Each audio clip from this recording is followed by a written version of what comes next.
50,000 বছর নামাজ পড়লে জান্নাতে যাইবো এরকম দলিল কেউ দেয়া পারবো?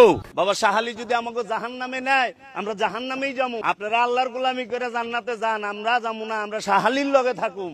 যারা আল্লাহর গোলামি করে এরা যায় দেখেন গা মানুষের কাছে বাসে টাকা চায়।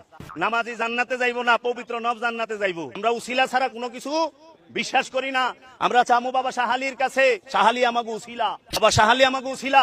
বাবা শাহালি যদি আমাকে জাহান্নামে নেয়, আমরা জাহান্নামেই যাবো। তুমি যেও না কোনো মাজারে, তুমি ঠেকিও না কোনো মাজারে মাথা, তুমি বাঁধিও না কোনো তাবিজ। কোরআনের নামে অজু ছাড়া কোরআনকে তুমি এখানে ঝুলায়ও না। তুমি মহিলাদের মাসিক অবস্থায় কোরআনকে ঝুলায়ও না। কোরআনুল কারীম এই তুচ্ছ কাজের জন্য আসেনি। শিফাউল লিল মুমিন। তুমি একটু বুদ্ধিমান হও, নাপা তুমি খাও, গলায় নাও না। কোরআন তুমি পড়ো না, গলায় নাও। তুমি একটু বুদ্ধিমান হও, তুমি একটু বুদ্ধিমান হও মুমিন। তোমার এখানে যদি সূরা ইয়াসিন থাকে, তোমার এখানে যদি সূরা ইয়াসিন থাকে, তুমি বোঝো তুমি টয়লেট